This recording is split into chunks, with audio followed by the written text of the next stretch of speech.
2015. Call 949-357-9547 or visit www.strategicmarketintelligence.com.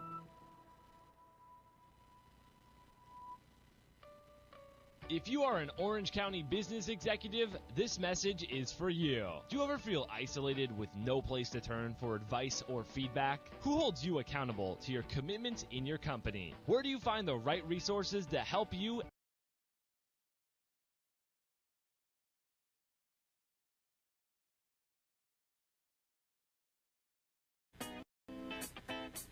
You're listening to The Best Company Show, Southern California's business podcast, focusing on topics of interest to CEOs and managers of middle market companies, with your host, Robert J. Curtis. And welcome again to The Best Company Show. I am your host, Robert J. Curtis, and we're glad to have you back again. This is episode number 17, and I have with me a special guest, a very special guest, Bisher Al-Jazar, somebody I've known for quite a while, actually, through various businesses and endeavors and everything else. And now your current endeavor is? I'm running a public works construction company based here in Southern California. Public works construction company, and you do engineering also, right? Full service? We do, yeah. So we do from buildings as well as to roadways, design, bridges, everything. Awesome, wonderful. Okay, so let me do a little lead-in for you. Tell our guests and listeners, tell our listeners and viewers a little bit about you. Okay, so founder and CEO of Spectrum Construction Group, your full-service engineering construction company. What's interesting and what's going on in your business, it's almost common knowledge right now, right? It's in the news, and it has been for a few years now. Just rapid expansion, rapid growth. And we're recovering from the Great Recession, where the construction industry, building industry, a lot of those things were just devastated, right? And you formed this company kind of near the bottom of the cycle and have launched it and are growing now. So tell us about it. What I really want to see, what I want people to see is the dynamics of how much you've grown in the last few years. Where'd you start a few years ago? So as you know, but I'll kind of elaborate, I've been in construction for now well over 10 years. Mm-hmm. I used to work for a Southern California company based here in Irvine as well. For a number of years, and then decided to start my own company just over 2 years ago. And when we got started, the market was just kind of recovering from all this federal spending on highway improvements and seismic improvements. Or the lack of spending. Correct. And now it's going on. So they're filling in for the gaps of many years. And a lot of deferred maintenance, correct, so to speak. Correct. Right? And actually a lot of the work we're doing is bridge deck maintenance and seismic improvements in case of the next earthquake, that things are built properly. So, as I was mentioning to you earlier, we started the company with myself and a couple other employees that I had known from the industry. And within 6 months, we were up to maybe around like 10 employees, picking up different types of jobs. And just, last month we hit over 110 employees. So, we've kind of taken on a full spectrum, not to give the pun of the company's name, but we do from building work to as well as engineering, as roadways, bridges. We're focusing a lot on schools and full-scale commercial developments. Yeah, and I want to stress, and you correct me if I'm wrong, but I think I'm correct on this one, is that this isn't just something you're making up as you go. You have many years' experience previously working for other fairly large size builders, design building operations, and you were at a higher level, right? And so you had many years experience and a lot of background in this, and it's just the fact that you were in, you started it and you're doing it right, and you know what you're doing, that it's gone from like 10 people to 110 people in a couple of years. Correct. So, I got to learn from one of the best in the industry and kind of walked me through the big and the small and the non-important and super important, and really got to learn the full details of what a contractor needs to kind of entail in their business model, and that really helped me to kind of venture out on my own. Otherwise, it would have been extremely challenging. So I had a good 8 years of tutelage under someone who really took me under their wings and gave me a nice training for those 8 years. That's awesome. And then you took it and you launched it and you're doing great things with it. Okay, so Spectrum, And you mentioned already a wide variety of projects and things. Can you give me, I mean, more than just like a name? Give me in depth. I mean, is it Southern California mostly or all? So we've been doing, Southern California, we focus our building projects in Southern California. However, our engineering works, let's say for the California Department of Transportation, Caltrans, we'll do work all over the state. So we've gone up to San Francisco, Monterey, Fresno. We currently have a job in Bishop. To give you an idea, as well as far south as San Diego. So basically the whole state. The whole state. You know, Yeah. we kind of won't go north of the Bay Area or Sacramento just because it becomes far and few in between. But Well, also, yeah, it's a little less populated up there, less work, but also it's more than a day's travel to access it, right? exactly. Yeah. So right now with the ecosystem we like to have between our suppliers and subcontractors and those who we know, so we can actually perform and deliver. Okay, and so you're doing some Caltrans work. You're doing other kind. You're doing private building, Correct. Development. Give me some projects. If you can say names, say names. If you don't want to, if you want to just keep it generic, let's just talk in generic terms. But let me know. So we're building a middle school in Irvine. It's Okay. called the New Horizon Upper Campus. It's a private middle school that's being built. It's a 60,000 square foot building on a 4-acre site, completely new construction, ground up. We've built and we continue. We're working on 2 more. Called their learning experience. They're preschools around 10,000 square feet on 2-acre lots, also new construction. Wonderful. So these are coming up. A lot of them are coming up, especially the daycare industry here in Is it really? Southern California is booming, which is great for us. As well as, we're building a shopping mall in Stanton, the city of Stanton, Okay. which includes, gas station, food service places like Wendy's and commercial shopping tenant improvement tilt-ups. So, hence the need for more than 100 people. You got all Correct. these different things going statewide, and you got some pretty decent sized projects here, and just locally even. And one thing that kind of sets us apart from most general contractors is lots of general contractors will subcontract a lot of their work while we self-perform a great deal of our work. So we That's do a good to lot know. of the work in-house. So that's why also we have had a nice growth, but there's also involved equipment. Okay, that's great. And you know what? You just led me into where I want to take the show. Okay, so what I want to do is take a quick break, and I want to talk about what you're doing in-house and how you're managing your people. Obviously, that's why you're here. That's what I talk about. That's what our viewers and our listeners and I want to learn about.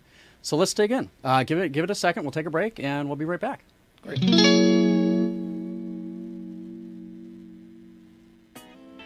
Robert J. Curtis is the founder and CEO of Alpha Quantix, a premier provider of employee analytics and metrics that helps CEOs and managers of middle market companies hire the best, manage the best, and be the best. Robert is a keynote speaker, presenter, moderator, and panel member who regularly appears at conferences, business events, and association meetings nationwide. His presentations provide powerful information that give CEOs and managers of middle market companies valuable insights to improve their hiring and engagement skills. If you'd like Robert to make a personal appearance, he can be contacted by visiting his show's website, bestcompanyshow.com, or by emailing Robert at info@bestcompanyshow.com. And welcome back to Best Company Show. I am your host, Robert J. Curtis, with the Best Company Show and Alpha Quantix, which is the sponsor of the show, which is my company, and I work with a lot. And speaking of that, if you'd like to get in touch with us here at the Best Company Show or find out and learn more, you can go to bestcompanyshow.com. There's information on past guests, including podcasts and videos. There's also information on future upcoming guests and also future and upcoming events. And so check us out there. If you want to reach out to me individually and maybe even with suggestions for the show, suggestions for guests, you can reach out. The best way to reach me is probably at info@bestcompanyshow.com, and I'd love to hear from you. And while I've got him here on the line, we're talking with Bisher Algazar from Spectrum Construction Group. And he's sharing with us some of his, inner workings of his business. We're going to dig in and find out more about managing a construction company that is growing rapidly. Spectrum Construction Group and you, how do we reach you? As simple as an email to one of the ones that can kind of get to everybody is projects@spectrumcgi.com, or giving us a call at 949-299-1400. Awesome, wonderful. Okay, so let's dig in and talk about the management of people in the construction business. one thing you've mentioned before is that you actually you don't subcontract, you subcontract out less work than maybe your average contractor, GC, would do, general contractor. And which means that you're doing a lot more in-house and you have a lot more responsibility and you have a lot more people. Correct. First off, what kind of things do you keep in-house? What are you doing? So we do everything from earthwork to concrete, framing, drywall, plaster, electrical, plumbing. Pretty much the things we give away are the roofing, air conditioning system, landscaping, and glazing and windows, storefronts, things of that nature. Okay, so kind of finish work. Correct. And things that are near finish, I suppose, if there's Highly specialized items that you want to give it to the guys. Okay, but you do more of the things that other GCs, general contractors, would just hand out. Correct. Right? Correct. My experience, actually, and I don't have that much experience. My experience is it's a lot of the moving the dirt, and maybe doing the concrete and foundational work, and that's it. And then everything else is subs. But you're going way beyond that. Correct. Okay, so you have all of these different people in house, and on working on different projects and different days and different times and everything else. You're doing government work, so you probably have some union people coming and going. We are union signatory, so a majority of our employees are union. Okay, so you have that factor and that dynamic to deal with. It can't be, and we mentioned before, or I want to mention, grew from what, 10 people to over 110, 110-ish right now in 2 years. Come on, there's got to be issues there. Oh, of course. We've had some growing pains. Okay, tell me. Let's dig in. I want to know. I don't want to know the rosy side of things. I could get guests in here all day long talk about how wonderful business is. But what I want to talk about, what I want to learn about, and what I think the listeners and viewers want to learn about is, hey, what are the things you struggle with? What are the issues you need to deal with? And let's talk about ultimately how to deal with them. Okay? Sure. So to kind of give you an idea, when the company started off, like I mentioned, it was just myself and a couple employees, so kind of everything was funneling through myself. Okay. And one of the big challenges as we were growing is to kind of delegate and have things more automated through our different departments, from accounting to estimating to project management in the field. So really kind of we had to sit, and it took around 2 to 3 months to really restructure how information flows through the company and how approvals and things of that nature kind of can be expedited, rather than myself becoming the bottleneck in the whole process. Which probably, in my experience from being an entrepreneur of my own, having my own businesses, and also seeing a lot of people and talking to a lot of people, that's one of the major hurdles that most people encounter right off the bat. Because you're expanding rapidly, you're not ready or situated yet to kind of delegate like you should be, right? And so you went through the same thing a lot of people do. Oh, yeah. Okay, and so that was the first thing. And that was 3 to 6 months out when you were getting going, right? Correct. What'd you do? How'd you get past that bottleneck? We really had to bring on good people. That was the main thing, is we were finding good candidate people that I either had worked with in the past that I could build some trust with, or some people that we were bringing on new that we kind of gave them the autonomy to really grow in their positions. And they really kind of helped take on my system, if you want to call it that, and make it their own, but ensuring the compliance and coordination that we had previously. Okay, so it really, and probably what helped with that was your experience and prior knowledge and contacts with people who, at least enough of the people who could kind of carry it for you. Correct. And some of the new people that you weren't so familiar with were, there was few enough that they weren't overwhelming, and they didn't, create too many issues. Correct. Did you have, other than that, I mean, that sounds like you managed it well, although it was challenging. Can you think of anything that was a particular thing about that? Was there hiring issues? Were there not having the right person in the right place? Things like that? We just had, we hired on an individual that I actually knew for a number of years, who had kind of taken on a more junior role, gave them maybe a little bit more of a responsibility than they were typically used to. And that was just a very challenging process, because they really didn't perform. They did it. They did what they wanted. They did their best and really gave it their all, but just something that they weren't really up to. So we kind of had to kind of regroup and think about dial it back, and really kind of think how we could structure.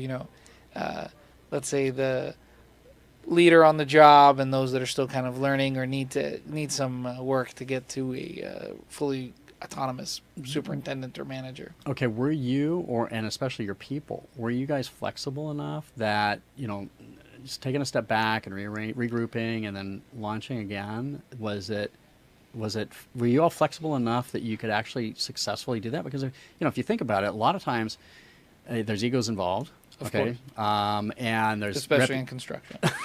Okay, we'll talk about that in a minute. But yeah, there's egos involved. There's reputations. There's prior experience. There's considered a seniority kind of considerations of, I've been here, longer than you. Or I've been doing this longer than you. I should know. And so all of those issues come into play, especially when you're regrouping and you're kind of reassigning stuff.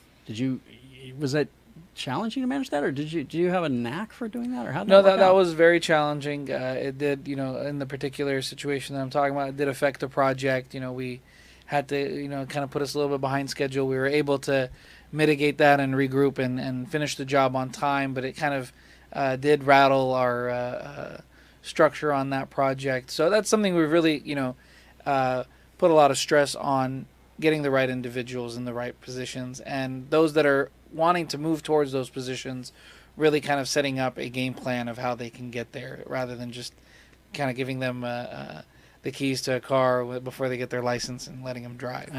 So it was more of you kind of decided that we'll take baby steps or take, incremental steps to get there and test the water first and work our way through it. But you have to do that fairly quickly. I mean, come on, in 2 years you've grown 1,000%. Correct. One thing that's been really helpful is I have a few employees that kind of assist me in doing so, that kind of run the field. One of them is our general superintendent. He's just stellar at what he does and really goes above and beyond what's required. And he really kind of has helped me in the training of, let's say, the up-and-coming managers and superintendents, to kind of give us the smell test, before we give them on to their own project on their own. Wonderful. That's good. It's great. I mean, obviously, it sounds like that was somebody you knew before, or you quickly gained trust in, and because you have that trust, and because they've been able to deliver in the past, they've proven themselves essentially. Then you really trust and rely on them, and that helps out a lot. Okay, so now you mentioned something a minute ago, which I want to dig into real quick. This is egos in the construction industry. That's one of the things in business that we all have to deal with, and personal life too. But we're talking business right now, so let's talk business. The ego issue.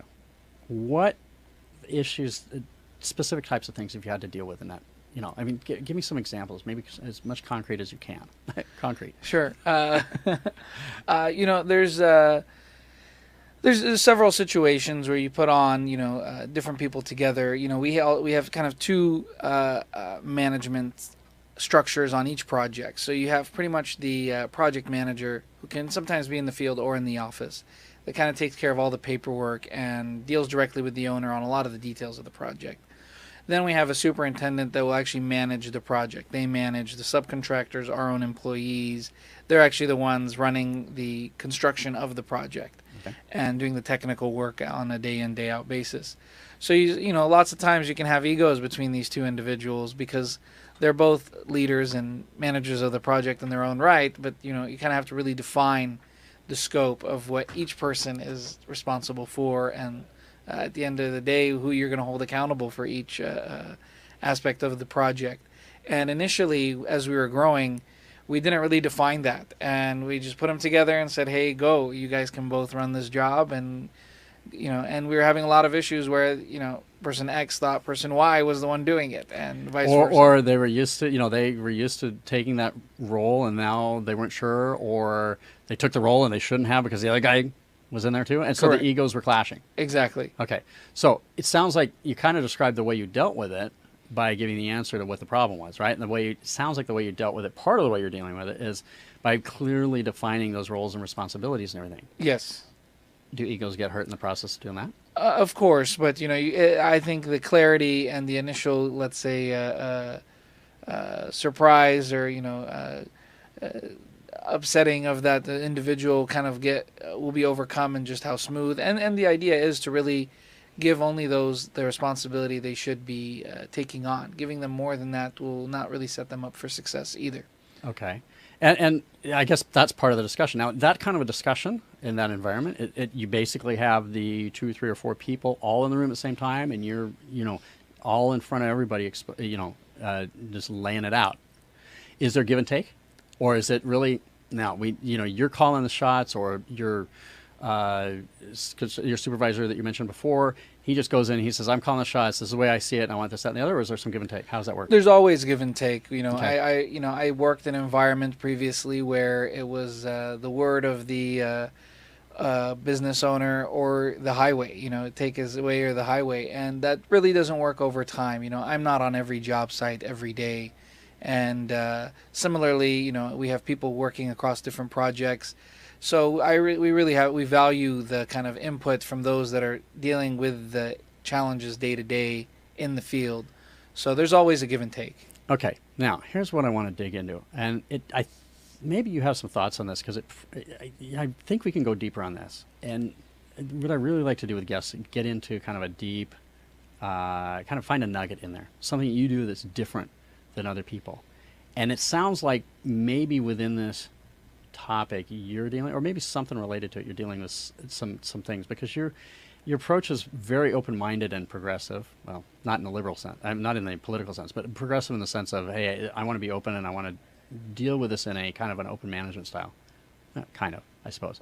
What I'm wondering is, are there things that you do or practices you do that, and maybe not on a job by job, maybe on an annual basis or some other kind of a routine, things that you do to enhance or make this environment better, to make this kind of way, management style, make it work? What is the management? Do you have a name for it? So we do something, we're not so technical in our management style, but one thing we've implemented, which is kind of based off of Stephen Covey's teachings, that I used to work for Franklin Covey back in my time. Okay. My first job, actually, and learned some great information there. And one of the insights that I took away from there that we've really implemented at Spectrum is we have something called a win-win agreement. Oh. So every 6 months, I sit down with every employee that has anybody that reports under them, or any key employee that's been with us for a period of time, and we pretty much lay out the company's expectations of what that employee is to kind of deliver for us in the next 6 months, and also what they're expecting of the company to deliver to them. So this is where we kind of ensure that their development is taking place, as well as the company is receiving, is getting what they're hiring the individual. So let me say, and this is an annual kind of thing? We do this every 6 months. Oh, every 6 months. Okay, so every 6 months, we're going to sit down at a table, and you're going to say, this is what we need you to do for the next 6 months. And that's pretty clear. A lot of companies do that, and whether it's annual or 6 months or quarterly or whatever, right? You're going to lay down, these are the expectations, let's be clear about it, and that's good business practice. What's interesting, and what makes it special, is that you're now turning your tables and saying, okay, what do you want from us?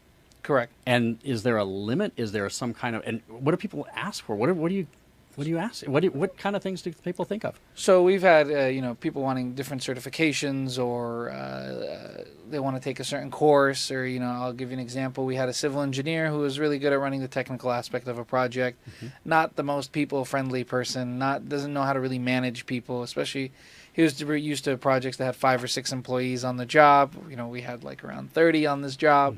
So it was really a challenge for him. So he wanted to take, a course on how to manage people and how to be a leader rather than just, a boss. And so you just work that into the negotiation, or what the deal, which is, okay, you deliver on these things, we'll deliver on our end of the deal. So we both kind of deliver on these, and then this kind of ties into their performance evaluation. We're not just asking them that here's your role and responsibility. We're really saying, for you to get to the next level, where do you see yourself with a company? You're looking to grow. Here's what we're expecting from you to be able to grow into that position. This is what we want to see. I really like that, and it's really special. It's something unique. I haven't heard that before on the show. I hear things similar, but not in that direct kind of placement. I know it's from a book, and it's from a lot of people. Probably a lot of people out there using it, just that they haven't come across my desk. Sure. And I love hearing that. Okay, so listen to that. I want to go into take a break right now, and then we'll come back and we'll do our hot seat question. And I'm going to throw something at you, and I'm going to see if I can throw something at you kind of related to that, that's in the news lately, so we can talk about. So let's take a quick break, and we'll be right back. Robert J. Curtis is the founder and CEO of Alpha Quantix, a premier provider of employee analytics and metrics that helps CEOs and managers of middle market companies hire the best, manage the best, and be the best. Robert is a keynote speaker, presenter, moderator, and panel member who regularly appears at conferences, business events, and association meetings nationwide. His presentations provide powerful information that gives CEOs and managers of middle market companies valuable insights to improve their hiring and engagement skills. If you'd like Robert to make a personal appearance, he can be contacted by visiting his show's website, bestcompanyshow.com, or by emailing Robert at info@bestcompanyshow.com.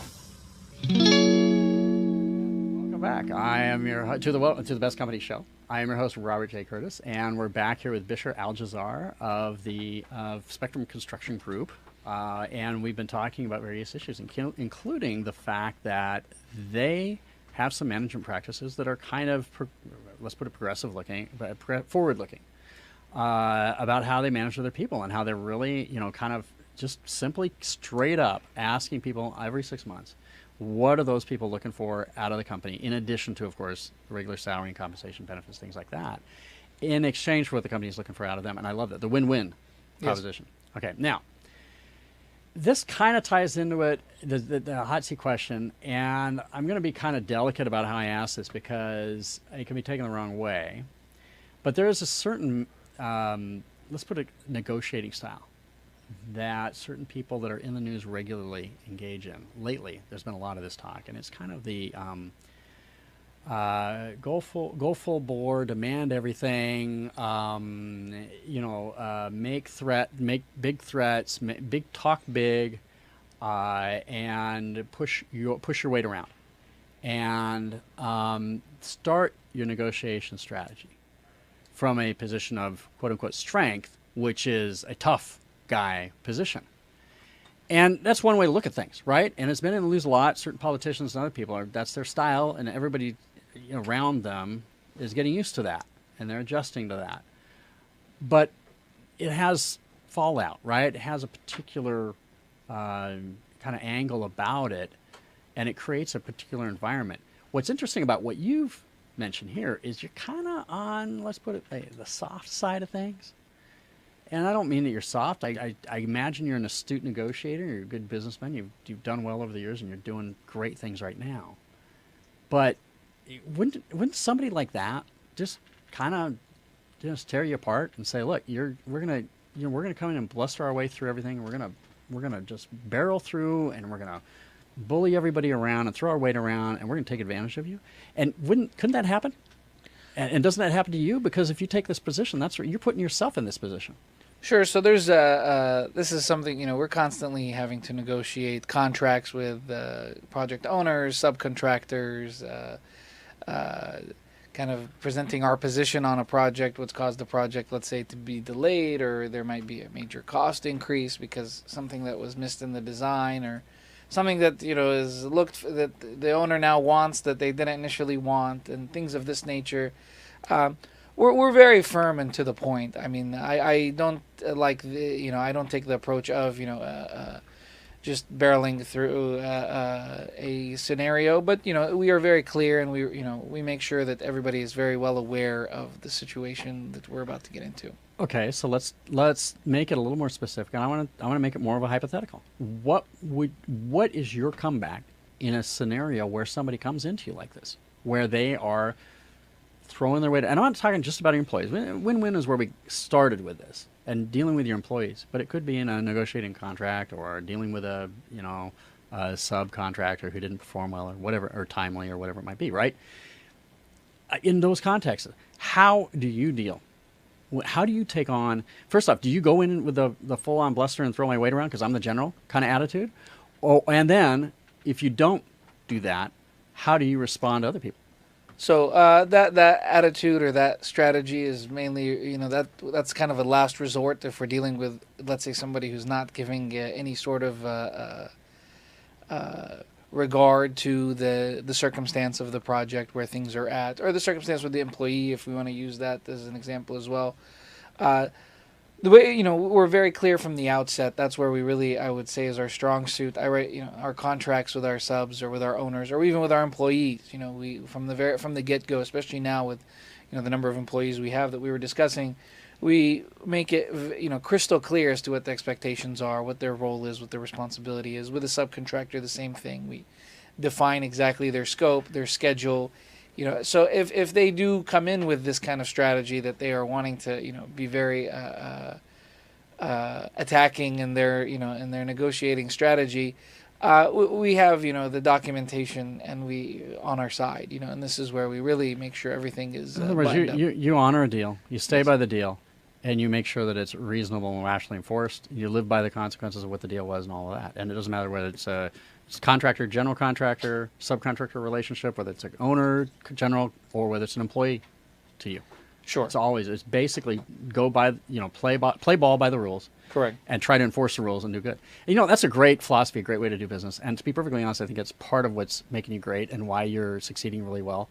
And I'm glad we had you as a guest. We could learn more about you. And I thank you so much for being a guest. You've been a great guest. Thank you for having me. And just one last time, if people want to reach you, where are they going to find you? Projects at SpectrumCGI.com or our website, which is www.SpectrumCGI.com, or our general phone line, which is 949-299-1400. Okay, awesome. And thank you, everybody, for watching and listening. And you know where to reach us, which is bestcompanieshow.com, or email us at info@bestcompanieshow.com. And you can listen to us at iTunes or Stitcher. You can also, and other places too. You can also take a look at us at YouTube on our YouTube channel. And we'd love to hear from you and get feedback and everything. We love the comments and everything. Thank you so much, Bisher. I want to thank, real quick, my engineer, Paul Robertson, for being the engineer, and he takes care of us very well. I also want to thank Roland Canamore, producer of Silver Dream Factory, a little independent movie studio here in Anaheim, and he helps us a lot.